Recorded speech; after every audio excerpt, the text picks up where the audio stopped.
Hey everybody, welcome back to the continuation of the update Roundup. In part 1 of the update Roundup, I've got to go over pretty much everything else in update 9, including many of these cool blocks right here. And if you happen to miss part 1, well, you should definitely go check it out. Part 2 will make a little bit more sense. But the one thing I didn't get to do is talk about skills and expertise points. So, that's what this video is all about. Let's jump right in and start looking at some skills. As noted before, there was a complete skill reset when you installed Update 9. In addition to a skill reset, there was also a complete skill revamp, meaning that pretty much all of the skills have changed in one way or another. Skills are grouped into abilities and talents. Talents are things that just kind of happen all the time, where abilities are things that you need to trigger in order to happen. Also, abilities are generally related to things that you will do in the vault, a lot of combat-related things, where talents are more static.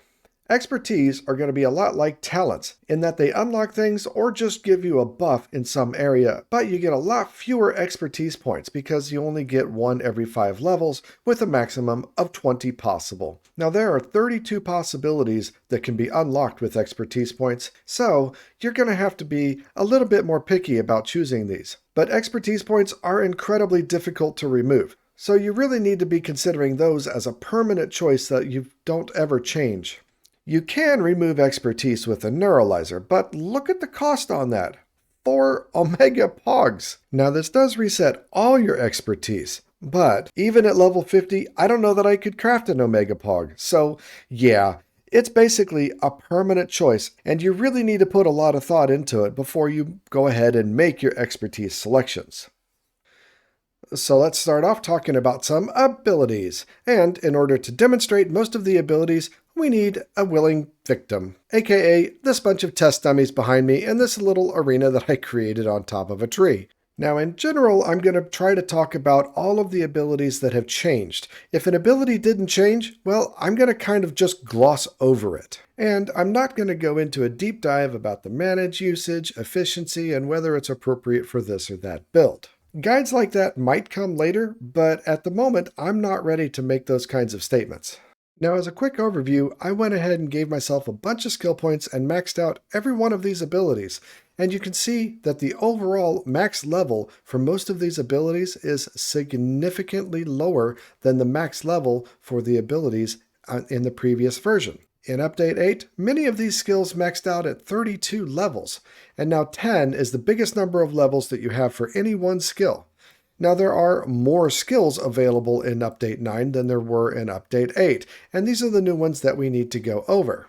But the general gist is that when you take an ability at the first level, it will be more powerful than the same first level ability in Update 8. And unfortunately, that also means that that ability at higher levels has been reduced. So those super high levels of damage that you could get with some abilities in Update 8 are no longer available in Update 9. But there are a number of talents that synergize well with many of these abilities, and those are meant to be used together to get back up to those same levels of damage that we had with Update 8, and according to Iskall, even higher. So starting off with Nova, we had both Frost and Poison Novas in the previous version, so not much has changed here. Yes, the stats and the percentages have all been tweaked, but the big important functional change is that with the Frost Nova, they've added the hypothermia effect. So when you freeze mobs with the Frost Nova, this hypothermia effect gets added permanently, and it makes them take some damage slowly over time. Now, Vein Miner also did not get that much of a change. Again, it's generally more powerful, but the big difference with Vein Miner is that there is no Fortunate specialization available anymore. So that means no Fortune 4 from using the Vein Miner. But fear not, Fortune 4 and even Fortune 5 is available through other means. Rampage also did not get that much of a change. Vampire with its leech ability was there, as well as chaining, although the number of chains that you get is significantly higher in this version. Now, Ghostwalk is the first one we have that has a new specialization and some pretty significant changes. The base ability of Ghostwalk is basically what we had before, meaning that attacking something will cancel the effect, but the cooldown has been significantly increased. The specialization of Spirit has a much lower cooldown, but doing practically anything will cancel the effect, including opening containers. So if you want to run in and loot, this is the Ghost Walk for you. You can open the containers, just don't attack the mobs, but you can only use it once every 6 minutes, even at max level. If you want a Ghost Walk to get you out of trouble and get away from a bunch of mobs, this is the version for you. With a much lower cooldown, you can do this multiple times if you need to. With this Ghost Walk, you're going to do this 2 or 3 times in a vault, and that's about it. So next up we've got Dash and its specializations. Now the base Dash ability has been nerfed slightly. It doesn't go nearly as far. Dash Bullet is about the same, but there's a brand new specialization in Dash Warp. It says it shoots a magic arrow that teleports you to its location on impact, and if you hit another mob or player, you can swap places with them. And honestly, this sounds like so much fun. Now, the ultimate question is whether it'll be sustainable in the vault, and it's also not necessarily a good way to get started with Elytra Flight. But I really want to check it out and see, because it sounds just like so much fun. All right, so first I'm just going to try it around this platform here. Let's go hit the chest. Throw a little arrow and zip. All right, let's do that again. Let's throw this over here. And look, it's even got the little particles and sound effect like an Enderman zipping around. That's pretty cool. Now, boy, we can go really far with this. Oh, look at that. Can I get back up there? I completely overshot it, I think. I'm going to be on the other side. Yep. Aiming this is going to be a little bit of a challenge, but man, this seems really useful. I bet you could completely do away with the water bucket in the vaults by just using this to get up and down the various levels within the vault rooms. And the whole thing about swapping with a mob sounds pretty fun too. We need to do that next. Here, sheepy, sheepy, sheepy. Here, sheepy, sheepy, sheepy. Now, it is worth noting in Iskel's Scream, he talked about making skills that were really fun and satisfying to use, and not worrying so much about power. And I think this one most definitely fits the bill. Next up, we've got Mega Jump and its specialization of Dig. Mega Jump in general seems to be hit pretty hard by the nerf hammer, and Dig is just, I don't know, doesn't really work. But the weird thing is they totally took away the specialization for drill. Dig goes down, drill goes up. And, well, yep, there's no drill anymore. I never felt like either of the specializations were worth anything. Mega Jump is still useful and can definitely help you get around in the vaults. But compared to Dash Warp, I don't think it's anywhere nearly as flexible, and so therefore not as useful. Alright, moving on. Next we have the Shell ability. And I think Shell is like the new tank. We don't have tank anymore in this list, and we have Shell as a new thing. But it's also different. The old ability for tank gave you some extra resistance, and the specialization was projectile or knockback resistance, and quite frankly, I don't think anybody ever used them. Shell gives you a chance to stun mobs when getting hit, and this can certainly be useful, but the specialization of Porcupine and Quill are particularly interesting. First of all, Porcupine lets you do increased thorns damage and also gives you some additional unbreaking because you're basically asking the mobs to hit you, and so your armor is going to take more of a beating. Shell Quill also works on your thorn damage, but will chain your thorns to additional targets, and I guess this quill count is the number of chained damage targets. But I don't think we can demonstrate these on target dummies. So we got to go into a vault. So first up, we're going to do the regular old Shell ability. And remember, this has a chance to stun the mobs. And for the sake of comparison here, I've got a shield with some really good thorns damage, 27 thorns damage, but only 9% thorns chance. I am getting a little bit of extra thorns chance with my leggings though, for a total of 33. And are we seeing them confused? Yeah, look at all those stars. They get stunned, and that means they're not chasing after us. Doesn't do a whole lot in order to help us out. We are getting some regular thorns damage, but it's not doing that much to help us out, honestly. But Porcupine should increase my damage by quite a bit, so instead of 27 damage, man, we should be doing, like 79 or something? Doing the quick math. Let's go find a POI. Oh, and ignore the sparkles. That's my night vision goggles to help with recording. Oh, it's a chunky mob. There we go. Now we got Porcupine. Let's see that thorns do its big damage. Come on. You can do it. I know you can do it. Do it. Give me big damage. I think we got a big damage. Oh, there was a big hit. Yeah. Boom. Nice. I'm about to die.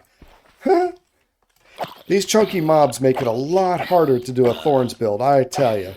Next up is the Thorns Quill, and that's going to do the chaining, right? So let's take that specialization, and let's go trigger a POI. Ooh, yeah, a big old horde thing. Let's do that. Oh, wow. Several of them died all at once. Look at that! I mean, I'm taking a lot of damage, yes. And I don't want one of you. But we had several mobs all die at once from that. That was pretty fun. I don't know about you, but Thorns Quill sure hit the fun mark for me. Seeing all those mobs die? Yeah, that was a lot of fun indeed. Alright, well, this next one will prove to be even more fun and interesting, I think.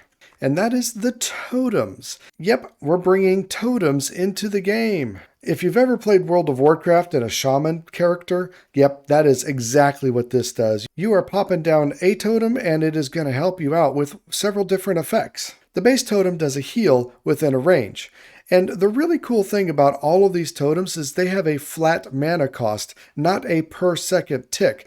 And the range on these things is really quite large. And also it's worth noting that it's not just you, but everybody in your party that gets close by. Now fortunately we can drop these in the overworld. But look at the really cool graphics on that. And do you see these particles out here? These are the extent of the range. So you can see that this has quite a large range, and anytime I'm within this range or any player is within this range, we're getting healed. The hatred specialization damages all the mobs within a range. It does 10% of your damage. An important thing to note about the hatred totem though is that even though it only does 10% of your damage, it has a chance to apply on-hit effects that you may have, with the exception of Lucky Hit. And there are a number of these on-hit abilities, like my sword here with 3 chaining, or this sword with Slowness Cloud. In theory, any of the on-hit abilities that you have from weapons or abilities can also be applied when a mob gets hit as part of the Hatred Totem effect. The Spirit Totem regenerates your mana instead of your health, and the Wrath Totem increases your damage by quite a bit, almost 100% more damage. So these things kind of really allow your party to specialize. Can you imagine a party where everybody has different ones and you can all just pop them down? Yeah, they work together. One person can't have more than one, but each person can have one and they can all be cast at the same time. Aside from showing the cool graphics for each of these specializations, I don't think there's really much point in demonstrating them. It's pretty clear on what they do, but they're all cool and powerful. Moving on down the line, the heal ability really hasn't changed much at all. It has the same specializations, and they work the same as they did before. Next up is the Empower skill, which gives you a movement speed. But not only you, all of the people around you as well. Yeah, you're moving pretty fast. Woo! Just flat out flying here. But the specialization of Ice Armor takes it in the other direction. So instead of giving you an aura of speed, you have an aura of frost, which slows down all the other mobs around you. Either way, it's a good way to put some distance between you and any aggressive mobs nearby. The regular Empower, though, could be really good for a final dash to the end of the vault in order to get out in time. The next skill we have is Javelin, and boy oh boy, this is going to be one that ticks the fun box for a lot of people. First off, it's a distance weapon that deals damage based on your weapon damage and applies a knockback effect. Being a magical weapon, it means that you don't have to carry any ammunition, which is amazing. But it's also a distance weapon that scales with your weapon damage. Now, when we first started out in the vaults, a distance weapon was really useful. An infinity bow or a crossbow with piercing, these things were considered staples for a low-level vault run. But it doesn't take long before the mob health simply outscales those vanilla weapons and damages. And there was no vault-specific alternative that would scale. So Javelin is absolutely perfect for this. Now, you're not doing your full 100% damage, but honestly, when you're doing a distance attack, you don't need your full damage. It has 3 specializations, and they are all fun too. So boom, we get to throw some javelins and hurt some things. And honestly, the cooldown is pretty fast. So looking at our test dummies here, let's see how much damage we do. 0.8? Oh, I don't have any. There we go. Put a sword in my hand. And now we get a lot more. The piercing specialization does exactly what it sounds like. It'll pass the damage through multiple mobs as long as they're in a line. And this can be really, really effective for those big masses of weak mobs. It only does 40% of your damage, but it's still very useful because that can be applied many times over. But with the piercing specialization, boom, you can see we do that damage to 3 of these test dummies in a row. Actually, wow, we got 4 there. There's no limit to the amount of mobs it goes through, as long as the Javelin goes that far and hits them. The next specialization is Scatter, and this will do a bunch of damage, but it scatters the Javelins and allows the Javelins to bounce around several times. Again, you're only doing 40% of the damage. But being able to scatter can definitely affect all of those hordes of mobs, where you've got a whole bunch of them all together. Now, one technique I've seen is that you throw this and scatter it so that all of the individual ones go into the same mob. So you gotta like hit the ground right before. It's hard to know whether we're hitting one or multiple test dummies. All right, so trying this again with just a single test dummy there. Yeah, it took all 5 of those Javelins by doing that. Now, this requires a fair bit of skill because it's easy to mess up, but you can do some really concentrated damage onto a target using this. And I've heard this called Hanzo arrows. This is taken from a different video game, maybe Overwatch. I'm not really certain. I didn't play it and I'm not familiar with it. This last one is the Sight specialization. It does a lot less damage than the others, but it also shows you the chests and mobs in the area that you hit. So I don't know whether it works on test dummies. Okay, yeah. So all the mobs get this glowing specter effect, and then you saw the particles, and yep, we're seeing it on a chest right there. This is probably most useful for people trying to do a loot and scoot type of thing, maybe trying to find dungeons or whatever. It's not going to be terribly useful for fighting mobs and doing damage though. But in general, these Javelins, I think, are going to be a really big staple for people playing Vault Hunters as we move forward. Like I said, I think it ticks off the fun qualification very, very nicely. And I think people are going to love it, and it's going to be a standard feature in builds. And I think it's worth noting that there are some skills later on that really synergize well with the Javelins and make them more powerful and more versatile. But we'll get to those a little bit later. Next up is the Hunter and its various specializations. Not much has changed here except they removed the specialization for woodens. Previously, the base level Hunter would work on all of the chests, but now they only illuminate the wooden ones, and then you need one of the specializations to get any of the others. Sadly, there's still no Hunter for ores, however. Next up is the Smite skill, and this is another one that was stolen from a different game, if I understand things correctly. Which game? I don't really know. But anyway, Smite will periodically strike a mob within range and deal a percentage of damage. The damage is quite high, and the period looks like it's about once every 6 seconds at this max level. So it really is like striking from the heavens above. Whoa, look at that. Nice. It got 2 or 3 of those test dummies all at once. 80 damage on one of them. That's nice. I like it. It's like the gods above are helping you out. But if once every 6 seconds was too slow for you, well, Smite Archon might be your better choice. With the Archon specialization, any mob you touch gets hit for some damage. Now, it's not as much damage as the other one was doing, but you can do this to a big group and get a lot of concentrated damage. So let's trigger it and run on in. Look at all that. If you're running through a group of mobs, they're not going to stay alive very long with all that going on.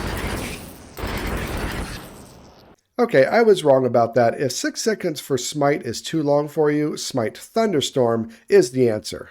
Smite Thunderstorm takes the interval down to half a second for only a slightly increased mana cost. But with 300-second cooldown, wow, you're going to have to wait 5 minutes to be able to do that one again. So let's see this one in action.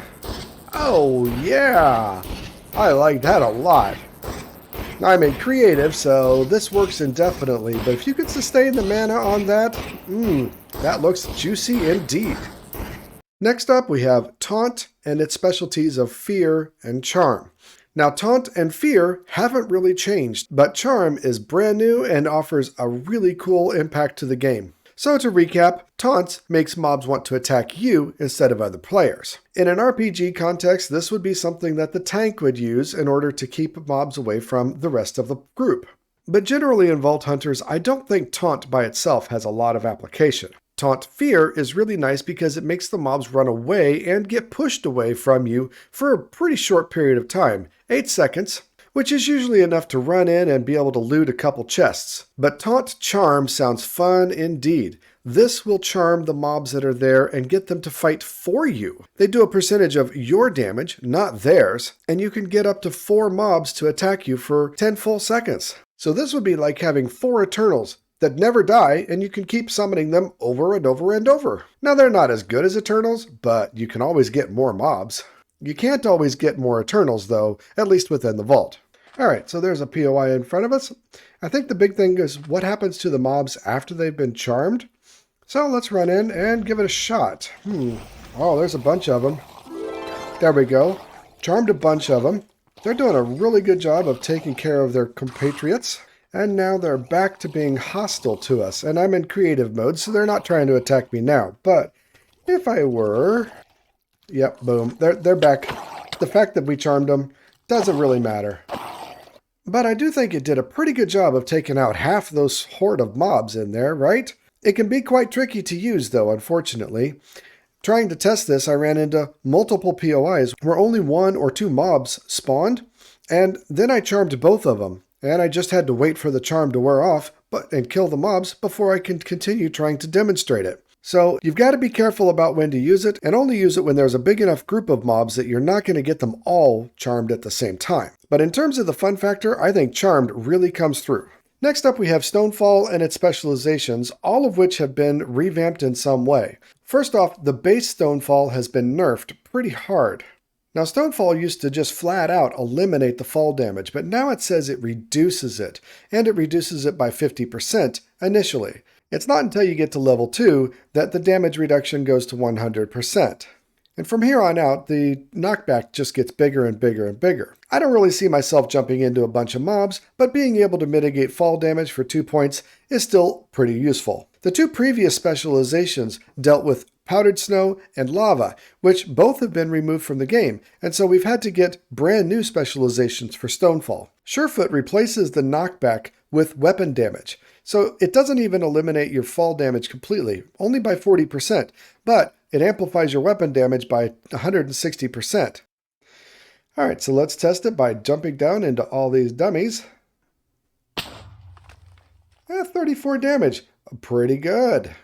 I call this one the superhero fall because that's exactly what I envision some superhero doing. And I guess it's worth noting that even though the animation kind of looks like a Nova, it's not really at all related to a Nova, it's just some damage in the animation. The Cold Snap specialization, though, does go back to reducing all fall damage and freezing the nearby mobs within a radius. And the size of that radius is based on the distance. Now, because there are other skills that work with freezing and that effect, this one will synergize well with those skills in order to make a build. But let's go up to the tower and demonstrate it. Geronimo! I forgot to trigger it. Oh well, let's do that again. Geronimo! Alright, well, we didn't see any damage go to the dummies because there is no damage associated with this, and dummies can't get an effect. But I did see the cloud generate, and so any of these mobs would have been frozen. But again, they've changed, but they're still not all that different. Their main purpose is to eliminate fall damage, and both the base Stonefall and the Cold Snap specialization do that for you. The rest is just icing on the cake, I think. Now, there's only one skill that we have left in the list, and that's Mana Shield. I mean, I know you're seeing these and saying, but they're still in the list. Well, they just haven't changed, so we're just not even going to talk about them. The Mana Shield is largely unchanged in its base form. I think it's been nerfed and it's not nearly as good as it was before, but it's also received a new specialization in this Retribution. Now, as a recap, Mana Shield prevents damage by using mana instead. Mana Shield Retribution does some of the same, meaning it directs a portion of the damage into your mana pool, but it also preserves a portion of that damage ready to be dealt on your next attack. It maxes out with only 50% absorption, but when you do the attack, it'll do a 380% in a radius of 3 around you. So it's kind of like the Black Panther's bodysuit. They explain that it basically stores up energy that he can release later on, and that's what makes the Black Panther so special. I don't think Mana Shield Retribution is going to make you as strong as the Black Panther, but that's the general idea. Wow, would you look at that? I really didn't think it would take this long to go over all the skills, but then again, we knew Update 9 was huge and there was a lot of skill changes, so I guess I shouldn't be too surprised. We've still got all of the abilities and expertises to talk about, but I think this is also a really good place to break the video up. Looks like there'll have to be a part 3 also, so I really hope you don't mind that I'm going to break this up once again. And rest assured, I'll be continuing to work on a part 3 throughout the coming days. As always, if you think this video was helpful, please leave a like, or even better yet, subscribe. Furthermore, if I'm wrong about something, and we all know that can happen, please leave a comment and let me know. I really try to be as accurate as I can be, but a person can only do so much. And with that said, I'm going to say goodbye, farewell, be excellent to each other. I'm out.